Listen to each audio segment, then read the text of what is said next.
importante que yo creo que tenemos que entender ahorita que estamos todos reunidos es que para muchas personas cristianas todavía Dios sigue siendo un concepto, pero no es una presencia gloriosa. Es algo de qué hablar, es algo en qué creer para que me vaya bien, para que me proteja, para que cuide mi coche, ahí te encargo a mis hijos, estoy malito, a ver si me sanas, no tengo chamba. O sea, eso es un concepto, eso es tener a Dios como concepto. Y muchas personas piensan que son cristianas porque creen en Cristo, pero creen en Cristo como un concepto. Pero Isaías tenía esa fe antes y después su fe cambió de Dios como concepto a Dios como una realidad. Las personas que realmente son cristianas son aquellas personas que pueden decir: yo ya sé. ¿Cuándo pasé de creer en Dios como concepto a cuando pasé a creer en Dios como algo real? Hay personas que me dicen: no, yo siempre he creído en Dios, pastor. Yo desde chiquito pues no le rezaba a la Virgen, ni le rezaba tampoco a los santos, le rezaba a Diosito. Pues hasta la fecha sigo teniendo esa fe. Cuando alguien me dice eso, ¿sabes qué es? Esa persona no ha tenido una conversión.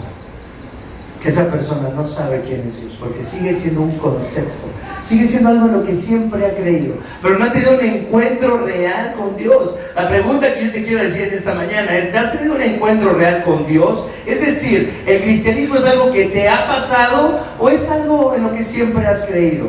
¿O es algo en lo que tú decidiste creer porque te dieron buenos argumentos, porque te gustó la iglesia, porque tenías una novia cristiana? No sé, hay muchas razones para hacernos cristianos, ¿están de acuerdo?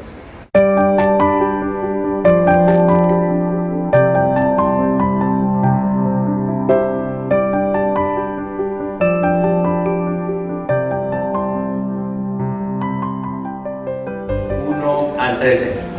Isaías 6, versículos del 1 al 13. Y seguimos con esta serie que se titula El pueblo de Dios, la manifestación de su gloria. Realmente lo que vemos a través de Isaías entonces es cómo Dios ha elegido un pueblo para manifestar a través de ese pueblo su gloria. Vamos entonces a leer este texto, Isaías capítulo 6, versículos del 1 al 13. Dice esta palabra del Señor: el año de la muerte del rey Usías, vi al Señor excelso y sublime, sentado en un trono. Las orlas de su manto llenaban el templo.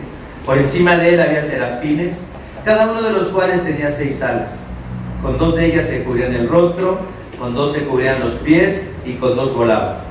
Y se decían el uno al otro: Santo, Santo, Santo es el Señor Todopoderoso. Toda la tierra está llena de su gloria. Al sonido de sus voces se estremecieron los umbrales de las puertas y el templo se llenó de humo. Entonces grité: ¡ay de mí que estoy perdido! Soy un hombre de labios impuros y vivo en medio de un pueblo de labios blasfemos. Y no obstante mis ojos han visto al Rey, al Señor Todopoderoso. En ese momento voló hacia mí uno de los serafines. Traía en la mano una brasa que con unas tenazas había tomado del altar. Con ella me tocó los labios y me dijo: mira, esto ha tocado tus labios, tu maldad ha sido borrada y tu pecado perdonado. Entonces oí la voz del Señor que decía: ¿a quién enviaré? ¿Quién irá por nosotros? Y respondí: aquí estoy, envíame a mí. Él dijo: ve y dile a este pueblo: oigan pero no entiendan, miren bien pero no perciban. Haz insensible el corazón de este pueblo, embota sus oídos y cierra sus ojos.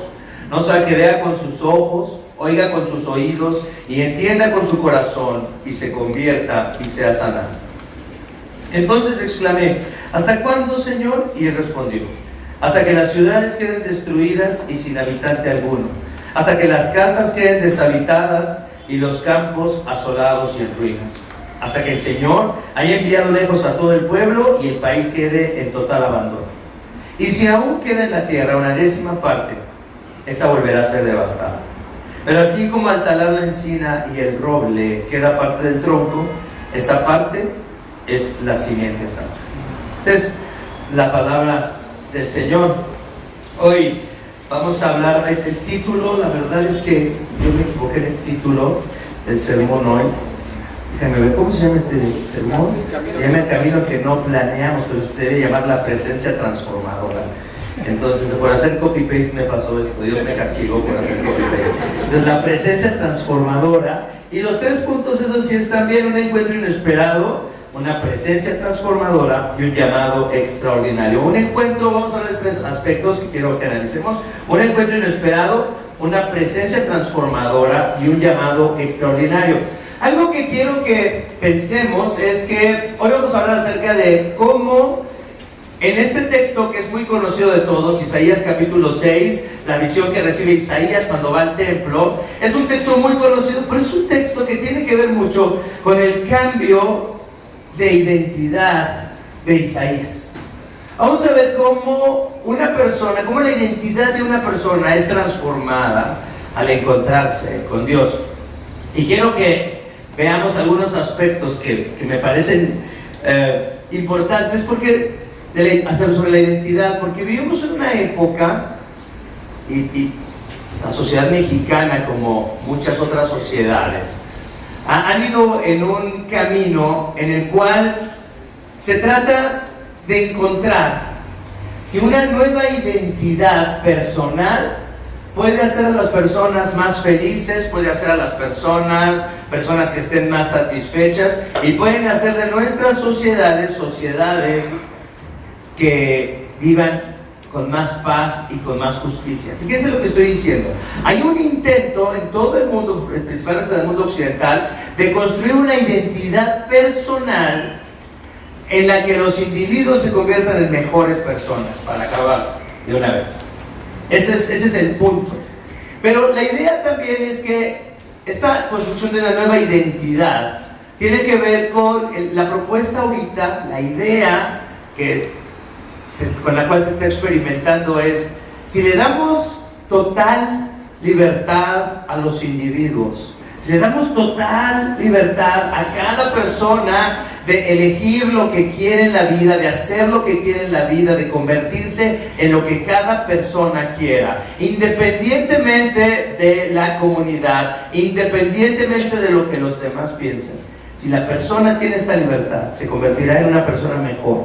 Gilles de Povetsky, que es un filósofo francés, y recuerden que los franceses podemos echarle la culpa de muchas cosas a los franceses, y también en esto le podemos echar la culpa a los franceses, perdón.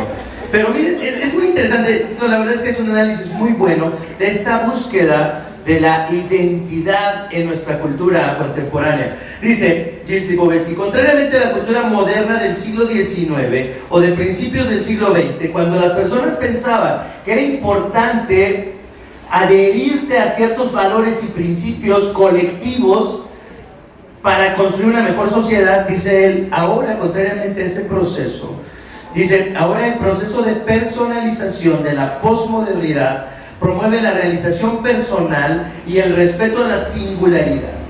El derecho a la libertad se intuye como el vivir sin represiones, y el derecho de cada persona a elegir su modo de vida. Dice él, este es el hecho social y cultural más significativo de nuestro tiempo.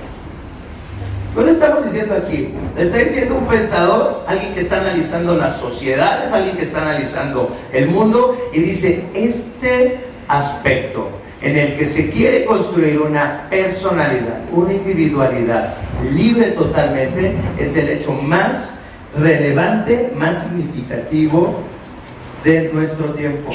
¿Qué tiene que ver eso con lo que vamos a ver hoy? Quiero que pensemos en algo. Primero vamos a hablar de un encuentro inesperado. Dice, vamos a reflexionar en un pasaje de la vida de un hombre joven, que era Isaías, era todavía joven, exitoso, porque le iba bien en la vida, además estaba emparentado con la casa real de Judá, entonces pertenecía a las clases gobernantes, y cuya identidad, dice, fue transformada por la presencia transformadora de Dios. Dice entonces así, empezamos con el texto que leímos. El año de la muerte del rey Usías, vi al Señor excelso y sublime, sentado en un trono. Las orlas de su manto llenaban el templo. Por encima de él había serafines, cada uno de los cuales tenía 6 alas. Con 2 de ellas se cubrían el rostro, con 2 se cubrían los pies y con 2 volaban. Y se decían el uno al otro, Santo, Santo, Santo es el Señor Todopoderoso. Toda la tierra está llena de su gloria. Al sonido de sus voces se estremecieron los umbrales de las puertas y el templo se llenó de humo. Cuando estaba leyendo los comentaristas diciendo algunas cosas importantes sobre este texto, me llama la atención que todos indican algo que es muy interesante. Que Isaías tuvo esta visión cuando fue al templo. Esto no tiene nada de raro, es un judío, es una persona importante en el pueblo de Israel. ¿Qué puede hacer un judío más que ir al templo? Sí, claro. Dice, en este año que murió el rey Usías, fíjense una cosa, había una crisis en este año. Porque el rey Usías, aunque había sido una persona, un gobernante muy exitoso militarmente, como administrador, en todos los aspectos había tenido mucho éxito el rey Usías. Había caminado además cerca de Dios, también era un rey bastante religioso. Pero, desgraciadamente, como todos los seres humanos, se le subieron los humos al rey Usías. Y un día, estando en el templo, quiso ofrecer el incienso que solamente los sacerdotes deberían de ofrecer. Y todo el mundo sabía que estaba haciendo algo malo, y él ofreció el incienso y quedó leproso en ese momento. Y a partir de ese momento vivió aislado. Y fíjense una cosa, a pesar de que los judíos de Jerusalén vivieron durante su reinado una época dorada en el sentido militar y económico, el rey vivió aislado y cuando murió lo sepultaron no con los reyes de Israel, lo sepultaron fuera de la ciudad de Jerusalén. Todo lo que había hecho el rey Usías se vino abajo por su orgullo, por su necedad, porque no pudo ver que realmente todo lo había recibido de Dios. En ese momento de crisis es cuando Isaías, miembro de la familia real, viene al templo y dicen los comentaristas que pasó algo interesante. ¿Qué creen que es lo que no esperaba Isaías que le pasara cuando iba al templo? Exactamente. Iba al templo, pero no esperaba encontrarse con Dios. Así nos pasa, tal vez, ojalá que les pase a algunos, ¿no? Que vengan a la iglesia y no piensen encontrarse con Dios. Y que se encuentren con Dios, sería algo bueno. Parece contradictorio, ¿no? Entonces Isaías, por eso les pusimos un encuentro inesperado, porque Isaías va al templo, deberías de ir a tener comunión con Dios. Pues no, Isaías iba al templo, pero no esperaba encontrarse con la gloria de Dios. Dice, toda la tierra está llena de la gloria de Dios. Dice, vi las orlas de su manto que llenaban el templo. Una persona dijo recientemente, ¿han ido a la Basílica de Guadalupe? Algunos de ustedes no han ido, pero si la conocen, dice, imagínate que vieras ese edificio, esa capacidad que tiene por dentro, esa altura y todo eso, y que solamente vieras como el borde, como el encaje del final de un vestido. Eso es más o menos lo que Isaías estaba viendo. Solamente estaba viendo las orlas del manto que llenaban el templo. Solo las orlas del vestido de Dios, del manto de Dios, llenaban el templo. Toda la tierra está llena de su gloria. Recuerden ustedes lo que siempre decimos, es importante recordar en este texto lo que significa la palabra gloria. Otra vez volvemos a la palabra griega que es kabod, que significa peso, que significa sustancia.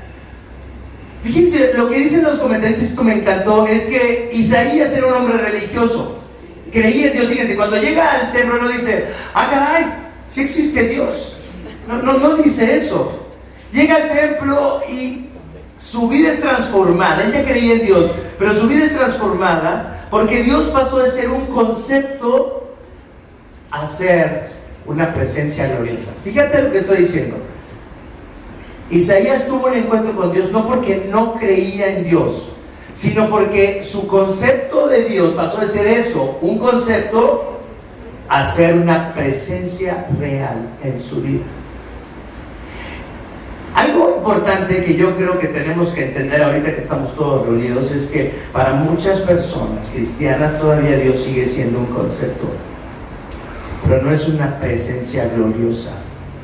Es algo de qué hablar, es algo en qué creer para que me vaya bien, para que me proteja, para que cuide mi coche, ahí te encargo a mis hijos, estoy malito, a ver si me sanas, no tengo chamba. O sea, eso es un concepto, eso es tener a Dios como concepto. Y muchas personas piensan que son cristianas porque creen en Cristo, pero creen en Cristo como un concepto.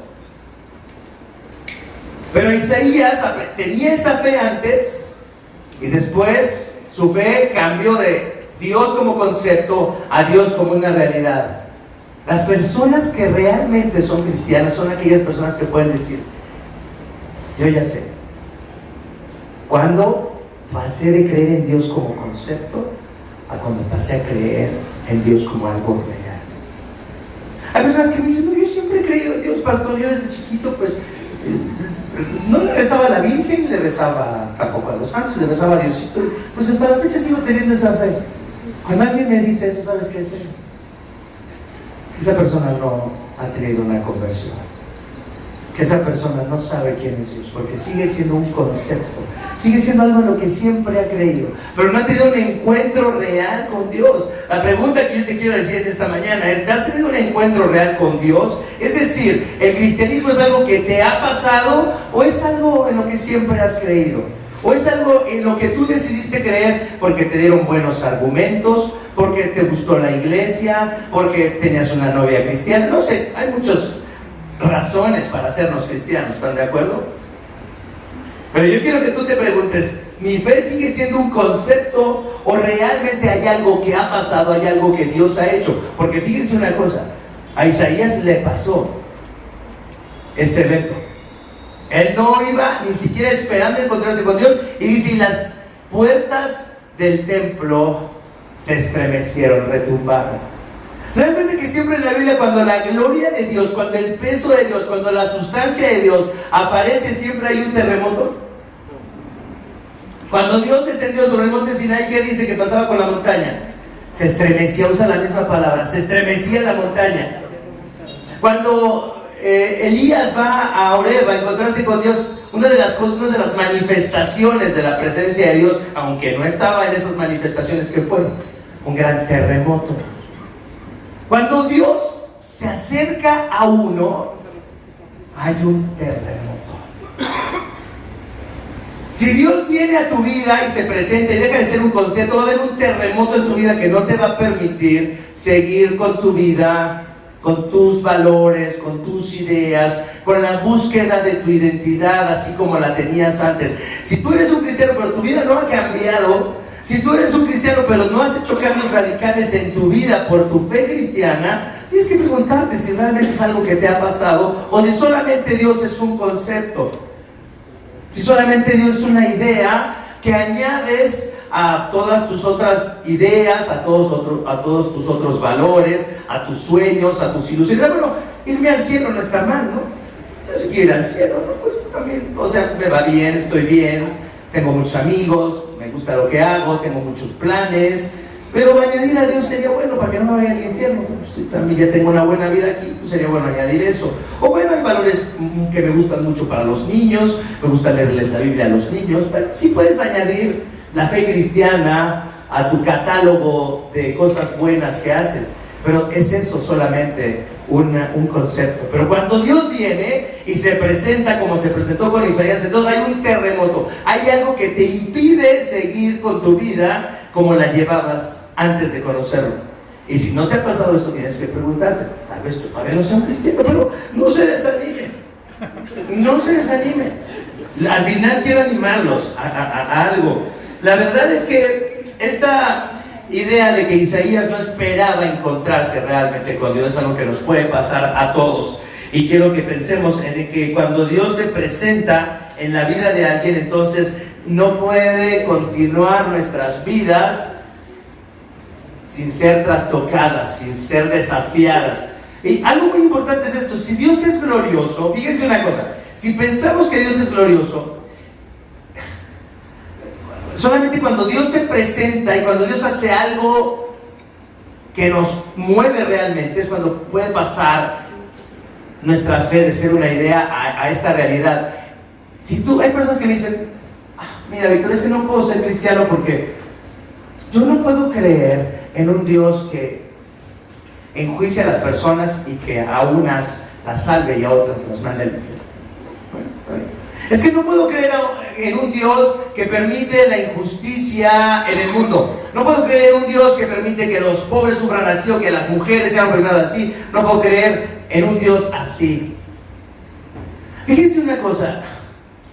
Cuando tu Dios en el que crees no te desafía, no te contradice, no te propone algo que es muy diferente a las ideas con las cuales tú estás muy cómodo, quiere decir que tu Dios entonces no tiene gloria, no tiene peso, es un concepto, tú lo inventas, tú manejas ese Dios como tú quieres, ese Dios significa lo que tú quieres, ese Dios hace lo que tú quieres, ama a quienes tú quieres que ame y odia a los que tú quieres que odie, ¿no? Cuando nuestra fe en Dios no es la fe dada por la manifestación de Dios, por la manifestación gloriosa de Dios en nuestras vidas, sino es un concepto, entonces nosotros somos más gloriosos que nuestro Dios, y entonces nuestro Dios se parece más a nosotros que nosotros a Él. Pero si nos encontramos con el Dios de la gloria, entonces Él tiene que desafiar tus creencias, tiene que desafiar tus costumbres, tiene que desafiar la forma en la que usas tu tiempo, tu dinero, tus bienes, tiene que desafiar tus sueños. Si tú sigues teniendo los mismos sueños, los mismos anhelos, los mismos planes y los mismos valores, y vives para las mismas cosas que viven los que no son creyentes, tienes que decir, tal vez yo no soy un cristiano, porque yo lo que deseo es exactamente lo mismo que desean los no creyentes. Mis sueños son los mismos de los no creyentes. Mis anhelos, la forma en la que uso mi tiempo, mi dinero, toda mi vida está ocupada exactamente en las cosas que los no creyentes, en las cuales los no creyentes ocupan sus vidas. Tienes que preguntarte eso. ¿Realmente conoces la gloria de Dios o realmente Dios es un concepto en el que crees solamente? Hay muchas conversiones que me llaman la atención, porque fíjate una cosa, lo que tienes que entender es que para que tú te conviertas, Dios tiene que hacer algo en tu vida. Dios tiene que poner un plan para quebrantarte, para quebrarte y que tú puedas venir a la fe en Él. Pero eso es lo que Dios tiene que hacer. Y hay una convención que me encanta. Había una mujer judía que se llama Simone Weil. Y cuando yo estaba en la prepa, iba a la prepa ahí en Miguel Ángel de Quevedo y Universidad, y siempre me la pasaba de pinta a veces, no siempre, digo, no hay veces. Siempre me la pasaba en el Gandhi, de ahí y había tantos libros de Simone Weil, porque es una escritora que para muchos es una escritora marxista, ¿no? Y no saben que Simone Weil es realmente una cristiana, que se convirtió después de desarrollar un pensamiento crítico hacia el capitalismo y hacia todas estas cosas. Se desilusionó también del marxismo, y cuando se dio cuenta del totalitarismo de la Unión Soviética, cayó en la desesperación. Pero había muchísimos libros de Simone Weil, y yo no sabía quién era, pero me encanta cómo en su testimonio de cómo se convirtió, vemos a Dios obrando de una manera gloriosa, en la que Dios no es un concepto, sino es una realidad. Fíjense lo que dice: tras abandonar su puesto en una fábrica en la que trabajaba Simone Weil, porque era judía y era francesa, dice, viaja a Portugal, ya ves, otra vez los franceses ahí. Dice, en una miserable aldea de pescadores, y descubre un grupo de mujeres, fíjense, en Portugal, todas vestidas de negro, portando cirios y recitando cantos tristes y solemnes. Mientras la luna llena extiende una blancura perfecta, casi irreal, por el muelle y los callejones cercanos. En su autobiografía, que escribió en forma de carta a un consejero espiritual que tenía, dice, allí en Portugal, en esa playa, oyendo a esas mujeres cantar con sus cirios, tuve de repente la certeza de que el cristianismo era la religión por excelencia de los esclavos, de que los esclavos no podían dejar de adherirse a ella, y yo entre ellos. Poco después visitó una ciudad en Italia, entró en la capilla de Santa María de los Ángeles, dice, incomparable maravilla de pureza, experimentando una sensación desconocida, algo más fuerte que yo, me obligó por primera vez en mi vida a ponerme de rodillas. Ahí conocí a un hombre cristiano de Inglaterra, dice que comulgó y cuando lo vi y cuando platiqué con él, me reveló el poder sobrenatural de la presencia de Cristo en los sacramentos. Dice, estableció entonces una conversación con él y dice, y este hombre le habló de George Herbert. Y este hombre le compartió este verso de George Herbert, que George Herbert era un pastor de la iglesia anglicana y que ha escrito mucha poesía y muchas cosas muy interesantes. George Herbert, si pueden conseguir un libro de George Herbert, es precioso. Y fíjense, George Herbert escribió este poema: el amor me acogió, mas mi alma se apartaba, culpable del polvo y del pecado. El amor me acogió, mas mi alma se apartaba, culpable de polvo y de pecado. ¿Por qué he de preocuparme? No es asunto mío pensar en mí, asunto mío es pensar en Dios. Es cosa de Dios pensar en mí. No es asunto mío pensar en mí, asunto mío es pensar en Dios. Es cosa de Dios pensar en mí. Cuando ella llegó a esta iglesia, cuando estaba pensando en la fe cristiana, cuando tuvo esta conversación con esta persona, cuando descubrió la presencia de Cristo en los sacramentos, entonces dice, ahí caí de rodillas. ¿Qué le pasó a Simone Weil? Ella estaba pensando y Dios era un concepto o una realidad, una presencia real que la llevó a decir, ya no tengo para qué vivir, ¿por qué de preocuparme? No debería yo sino de pensar en Dios, es asunto de Él pensar en mí, Él se puede hacer cargo de mí. Fíjense una cosa, no tenía una fe puesta en una idea, en una doctrina, no estaba de acuerdo con una doctrina, sino que puso su confianza en lo que decía que creía.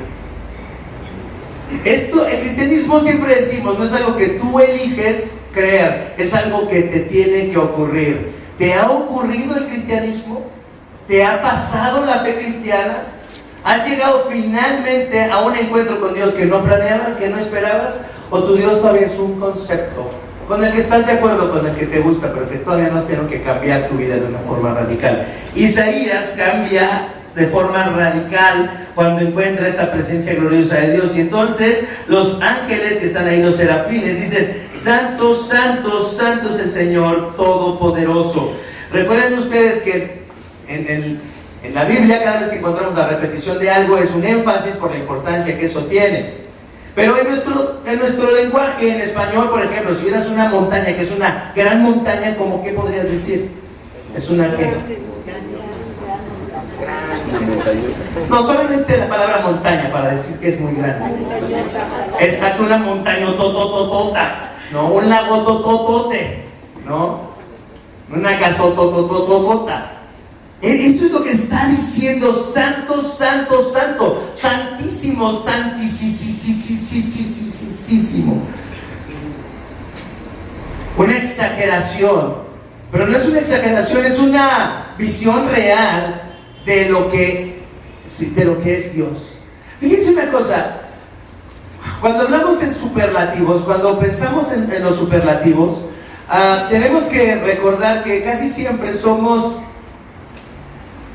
nos intimidan los superlativos. Cuando conocemos a una persona muy hermosa, dices: sí, estoy chaparrón, ¿no?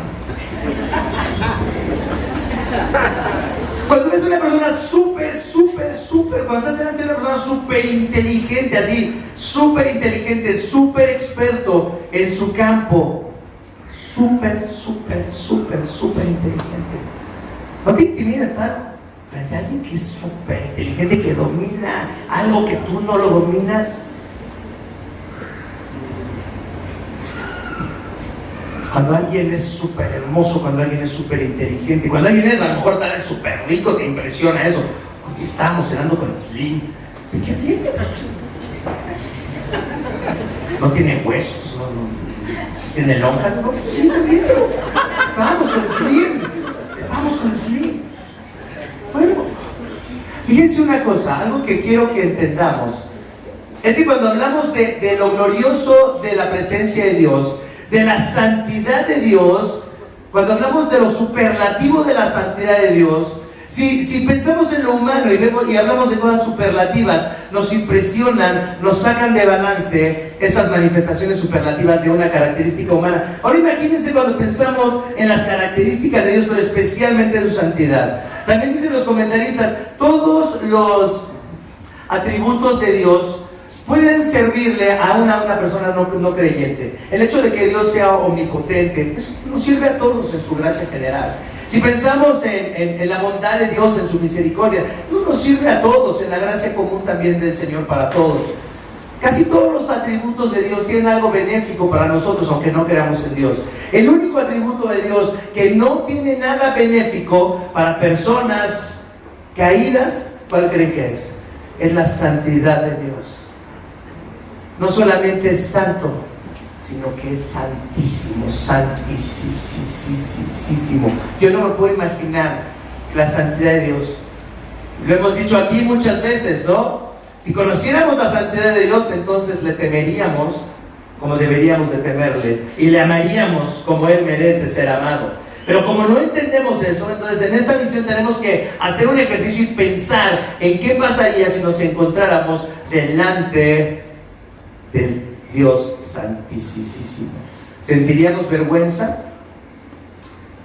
Se dice que hay personas que llegan a la ciudad de Nueva York y vienen de sus pueblos en Kansas o en otros lugares en el medio oeste, y son los violinistas más virtuosos del pueblo, o son la cantante más capaz de la prepa de no sé, cualquier pueblo en Estados Unidos. ¿Cuál es el pueblo famoso? Springfield, sí, exacto. En algunos de los Springfield del medio oeste, hay la mejor cantante, el mejor violinista, y dice, y de pronto llegan a la ciudad de Nueva York para empezar su carrera profesional, y dice, y ahí en el metro alguien está tocando el violín y tiene su cajita de su estuche de violín ahí, y está recibiendo ahí monedas, y de pronto la persona que es el violinista de toda la región de Springfield dice, es mucho mejor que yo, y está en el metro y está recibiendo monedas. Cuando contemplamos la superioridad de alguien, eso nos intimida, porque vemos que entonces ni somos tan ricos, ni somos tan guapos, ni somos tan inteligentes como personas que sí lo son, tan capaces como otros que sí lo son. Cuando Isaías se encuentra con Dios, que es santo, santo, santo, santísimo, santísimo, santísimo, ¿qué es lo primero de lo que se da cuenta Isaías? ¿De qué se da cuenta? Que dice, ay de mí que estoy perdido, soy un hombre de labios impuro y vivo en medio de un pueblo de labios blasfemos, y no obstante mis ojos han visto al Rey, al Señor Todopoderoso. Ahora sí me muero. Y fíjense una cosa, estamos hablando de una persona que tenía una buena autoestima. O sea, era rico, a lo mejor medio guapo, era por lo menos pariente del rey. Eso te da una buena autoestima, ¿no? Estás bien relacionado, perteneces a la gente bonita de Judá. Se dice que era una persona muy importante, muy inteligente, emparentado con la casa real, y sin embargo, aunque tenía una gran autoestima, al enfrentarse a la santidad de Dios, ¿qué es lo único que puedo decir? Me muero. Qué vergüenza, qué pena que Dios vea cómo soy. Eso es algo que no podemos comprender, la vergüenza tan profunda que sentiríamos si la santidad gloriosa de Dios se nos presentara en este momento y todos nuestros pensamientos, sentimientos fueran expuestos delante de su santidad. Fíjate cómo Dios tiene Isaías este encuentro inesperado. Dios lo cambia en esa presencia transformadora, pero a cada uno Dios nos transforma de una forma distinta, porque fíjense, hay un profeta que también es Jeremías, y Dios trata diferente con Jeremías y Dios trata diferente con Isaías. Con Jeremías dice, no, soy un niñito, no puedo hablar, y le dice, ya, cállate, deja de temblar y vete a hacer lo que yo digo. Y viene Isaías, que es guapo, de la familia del rey, y seguramente una buena autoestima. ¿Qué le dice Dios? Ponte a temblar, tiembla. Al otro le dice, ya deja de temblar, deja de chillar, y este le dice, ponte a temblar. Necesitas un poquito de humildad, Isaías. Dios la presencia gloriosa de Dios nos transforma a cada uno de nosotros de formas distintas. Pero si nos encontramos con Él, nuestras vidas no pueden quedar sin ser transformadas, no pueden quedar sin ser desafiadas. Si tu fe cristiana es una fe bien cómoda, tú puedes vivir todo el tiempo tranquilo, feliz, con tus pensamientos, con tus ideas, con todo lo que tú haces, y esa fe que tú dices tener en Cristo no te está desafiando a crecer, a cambiar, a arrepentirte, a pensar de una forma distinta, a tratar a tu esposa de una forma distinta, a tratar a tu esposo de una forma distinta, a tus hijos, a tus padres, a tus vecinos. Si tu fe cristiana no te está desafiando a un cambio profundo, es que no entiendes, en primer lugar no entiendes la santidad de Dios, no entiendes tu condición, y entonces no puedes ser transformado por la gloria de Dios, porque solamente tal vez todavía tu vida, tu fe es un concepto. Eso es lo que está pasando aquí. ¡Ay de mí que estoy perdido! Soy un hombre de labios impuros y vivo en medio de un pueblo de labios blasfemos. No obstante, mis ojos han visto al Rey, al Señor Todopoderoso. ¡Ay de mí! Dicen algunos, es una interjección, así como decir diablos. Así. Bueno, aquí hay varios. Caracoles, Virgen Santa, mi madre. Bueno, y las que, como decía Sergio en la mañana, y las que dicen en su casa, ¿no? Dice...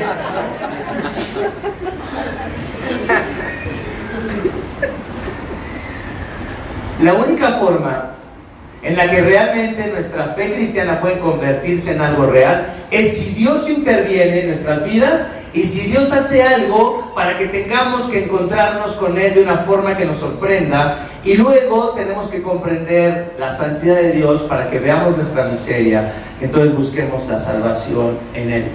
Encontrarnos con el Dios santo, santo, santo es una excelente oportunidad para cambiar profundamente y entender nuestra condición perdida. Si tú te ves en general como una buena persona, nunca vas a ser cambiado.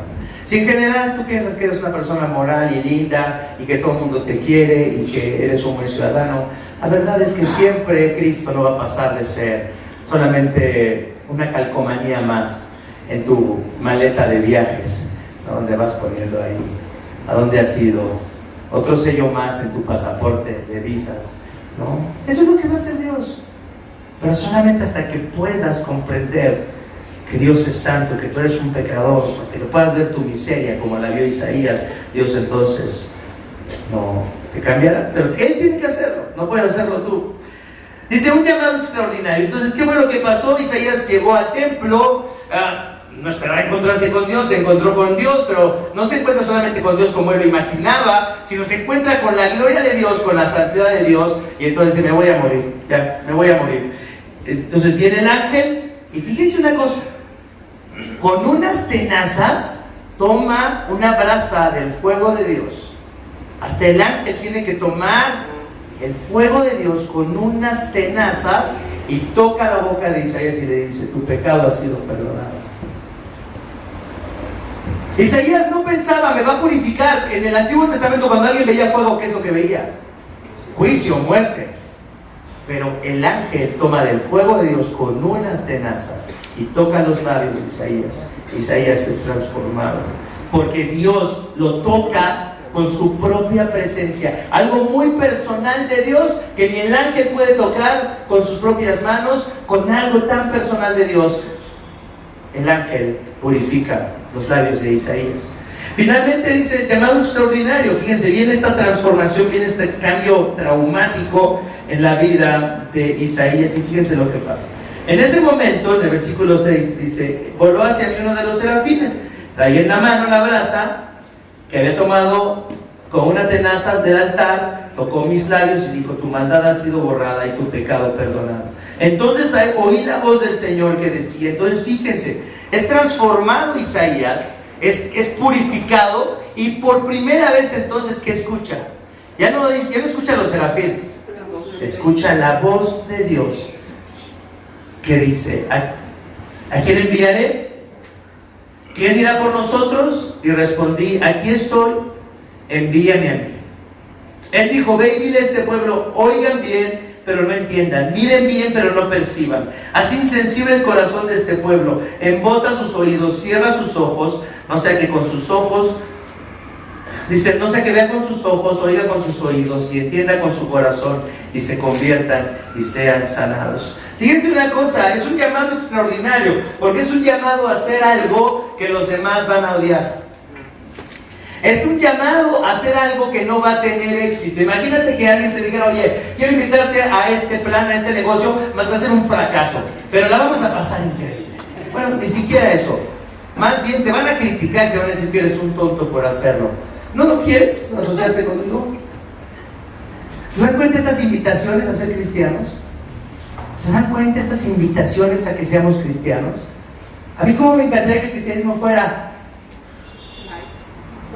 prosperidad, salud, ¿no?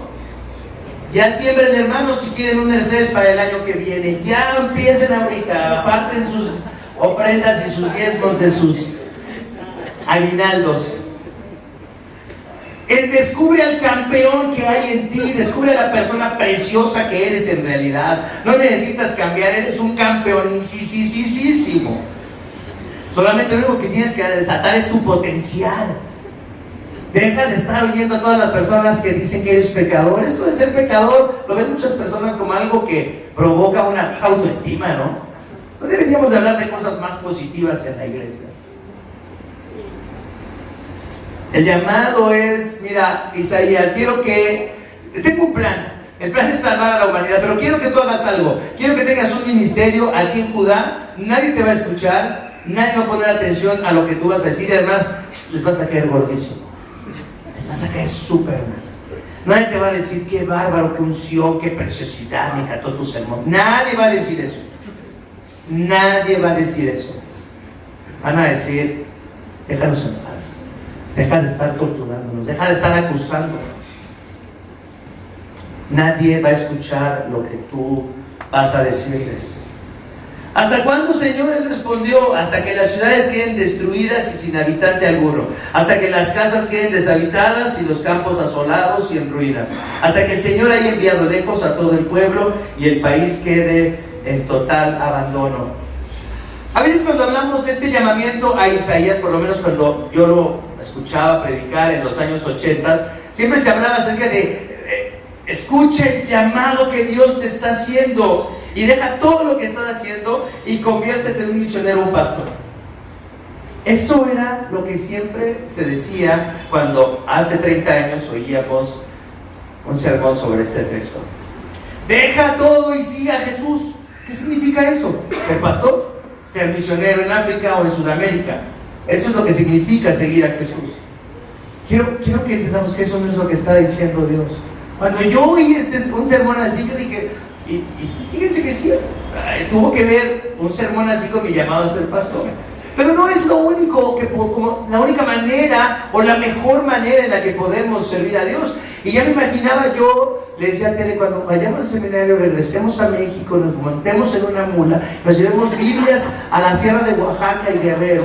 Eso es lo que queríamos hacer realmente, eso es lo que nosotros queríamos hacer. Porque veíamos este pasaje y la idea era, renuncia a todo, renuncia hasta la civilización, vete a los pueblos, vete a un lugar donde sea muy difícil hacer este trabajo, comparte el evangelio y muere por ahí. De verdad eso pensábamos. Pero cuando entendemos las posibilidades inmensas del llamado de Dios, cuando entendemos las posibilidades tan multiformes de la gracia de Dios, en la que Dios nos llama a cada uno de nosotros, fíjense, no a que seamos exitosos, no a que la gente nos ame, pero a que seamos fieles a Dios en cualquiera que sea nuestro llamado y nuestra vocación. Algunos de ustedes, Dios les ha permitido ser personas que les ha dado la oportunidad de ir a escuelas muy buenas y tener muy buenos estudios y hacer maestrías, doctorados y hacer esto. Eso es fabuloso, tener esa capacidad de estudiar, esas oportunidades de estudiar para convertirte en una persona que puedes reflejar la gloria de Dios en el mundo desde ese llamado y desde esa vocación. A otros nos ha llevado a ser profesionistas en un campo, Pero si tú te dieras cuenta del llamado que Dios te hace, si conocieras a Dios como Isaías lo conoció, entonces verías que tu desarrollo profesional o que tu negocio o que tus sueños tienen que ver con el reino de Dios, tienen que ver con los planes de Dios y no con tus planes. Esa es la idea de esta mañana. Si tú eres un cristiano, pero tu vida está dirigida por tus propios planes, si Dios no tiene nada que ver en tus planes, si tus planes no contemplan el servicio de Dios al 100%, y no estoy hablando de ser pastor, ni de ser misionero, sino de ser contador, doctor, esposa, esposo, padre, hijo, hermano, vecino. Si tú no ves la misión a la que Dios te está llamando en esta hora, que tiene muchas maneras de manifestarse, entonces nunca vas a vivir una vida realmente bajo la soberanía y el gobierno de Dios. Tu Dios todavía es un concepto, no es algo glorioso que te está desafiando a vivir para Él y solamente para Él. Realmente te has encontrado con Dios de tal manera que tu vida ha sido transformada más allá, fíjense, de la comodidad evangélica y religiosa del siglo XXI.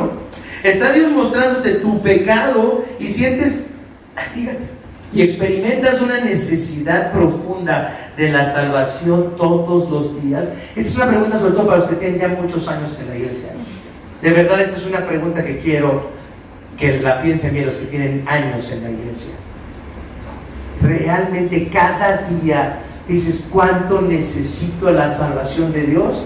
¿O piensas qué preciosa persona soy ahora, qué lindo cristiano soy ahora? La verdad es que qué suertudos de tenerme aquí con ustedes.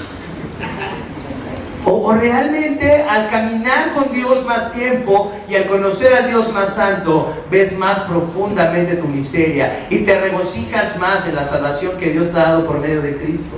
¿Esa es tu experiencia sincera de cada día? ¿Son tus planes? Lo dijimos, diferentes a los que no conocen a Dios.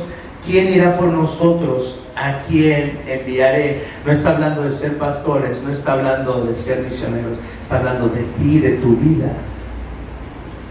Dios te está diciendo, quiero que te unas y que me ayudes a salvar el mundo. Eso es lo que está diciendo este pasaje. Quiero que te unas a mí y me ayudes a salvar el mundo. ¿Podrás dejar tu pereza, tu flojera? Podrás dejar de estar pensando, ¿cuándo tener una novia? ¿Cuándo me casaré? ¿Cuándo piensa me quiero? Podrás dejar de estar pensando, no que esté mal eso, pero hay personas que solamente piensan en eso, ¿no? Tienen tantas oportunidades de servir a Dios, pero no están pensando, ¿cuándo besaré a alguien? No sé, realmente eso es lo más importante, lo que puedes pensar, realmente eso es lo que motiva tu vida. O sea, a veces somos tan superficiales en nuestra fe. Este pasaje es un pasaje que habla de la gloria de Dios, del peso de Dios, de lo que Dios quiere. Finalmente termina este pasaje dándole una promesa a Isaías. Isaías, no te desanimes de que te estoy llamando a hacer algo en lo que no vas a ser exitoso, no vas a ser reconocido por nadie, nadie te va a agradecer lo que vas a hacer, pero quiero que tengas algo, ten esta esperanza, y eso es la esperanza que quiero compartir con ustedes. Dice, pero así como al talar la encina y el roble queda parte del tronco, esa parte es la simiente santa. ¿De qué habla la profecía que Isaías comparte en esta mañana? ¿Cuál es la esperanza que hay? Porque dice, las ciudades van a quedar asoladas, y aún si quedara una décima parte, también la décima parte va a ser devastada. Entonces, no va a quedar nada, pero dice, pero va a quedar un pequeño renuevo ahí. Este es el renuevo que los judíos podían referir al renuevo de la casa de David, al renuevo de la tribu de Judá. Recordemos que este mensaje es para la tribu de Judá que está en Jerusalén. Este renuevo que va a venir y va a hacer que todo cambie. La cosa no va a terminar ahí. Puedes servir a Dios, puedes vivir para Dios y puedes no recibir ningún crédito por todo lo que Dios va a hacer, no importa. Porque sabemos que en la restauración de todas las cosas, en la renovación de todas las cosas, cuando Cristo se ha manifestado, entonces todas las cosas serán como tienen que ser. Dice, sabemos que la simiente santa entonces quedaría de la tribu de Judá y del trono de David. Es Jesús mismo. Si lo pensamos bien, En Cristo se cumple este encuentro inesperado de Dios con los hombres, no de Judá ahora, no de Isaías, pero ahora de todo el mundo. Cristo sigue manifestándose a personas en todos los países del mundo, personas que no querían ser cristianas, personas que no sabían nada de la fe, y Dios sigue manifestando a estas personas. De pronto, el Espíritu Santo toca a alguien, y así empieza una nueva vida donde se atiende al llamado de Dios para vivir para su gloria en lugar de vivir para la gloria personal. En el día de la crucifixión, Cristo clamó a gran voz: Padre, ¿por qué me has desamparado? Y así murió abandonado para pagar el precio de nuestro pecado. Nuestras vidas no son limpiadas ahora por un carbón tomado de lo más personal de Dios. Ahora nuestras vidas son limpiadas con la sangre preciosa de Dios mismo, de su Hijo. Además, si hubo un terremoto en el templo, si hubo un terremoto en Sinaí, también hubo un terremoto cuando Cristo murió y el velo del templo se rasgó en dos. ¿Se dan cuenta qué precioso es lo que está proponiéndonos la Biblia? La Biblia nos está proponiendo, aunque todo parezca que es una destrucción, aunque la fe de las personas todavía sea muy inmadura, yo voy a manifestar mi gloria a algunos, y a través de esas personas voy a llevar a cabo mi plan. La pregunta en esta mañana: ¿quieres unirte a ese plan? Y también puedes decir: oye, pero Dios todavía no ha tocado mi vida, todavía no ha provocado un terremoto. Yo te digo: ¿sabes qué? No dejes de venir a la iglesia, no dejes de orar, no dejes de acercarte a los sacramentos, porque en el día que menos lo esperes, entonces Dios va a provocar un terremoto, y tu vida no va a quedar igual, y tu vida no va a seguir igual. Si ya te pasó, qué bueno. Si no te ha pasado, sigue viniendo, sigue buscando, sigue confiando. Si todavía tu fe está en estoy de acuerdo, me gusta, pero todavía no he llegado a la parte de confianza, ven, acércate a Jesús. Dice Jesús: el que viene a mí, yo no le echo fuera. El que viene a mí, yo no le echo fuera. Puedes venir a Jesús y puedes esperar a que un día Él haga algo inesperado en tu vida. Quiere lo mejor para ti, ha dado al Salvador por ti, y nos ha limpiado de nuestro pecado, no porque somos buenos, sino porque Él es muy bueno y misericordioso. Vamos a orar en esta mañana. Padre, te damos gracias en esta mañana. Padre, tú nos dices que nos necesitas, Señor. Yo no puedo creer que tú necesites a alguien como a mí, como yo, pero seguramente nadie podría pensar que es digno de ser llamado para unirnos a tu plan de redención del mundo. Padre, te damos muchas gracias por invitarnos en esta hora a poner nuestra confianza otra vez en el renuevo, Señor, que resolverá el desastre que hemos causado con nuestro egoísmo. Padre, ayúdanos a vivir para ti, a gastar todo lo que somos, todo lo que tenemos, el tiempo que nos quede, para vivir para tu honra y para tu gloria. Ven en medio de nosotros y causa, Señor, un terremoto, no literal, por favor, pero un terremoto en nuestros corazones, un terremoto en nuestras vidas, que no queden nuestras vidas iguales, que no podamos seguir viviendo de la misma manera que los que no te conocen. Señor, cámbianos, transfórmanos, y gracias porque tenemos nuestra esperanza puesta solamente en Jesús, al que tú has enviado. En el nombre precioso de Él oramos, y a través de Él y de sus méritos nos acercamos a ti. Gracias, Padre. En esta hora te agradecemos por todo tu amor, por Cristo Jesús. Amén. Amén.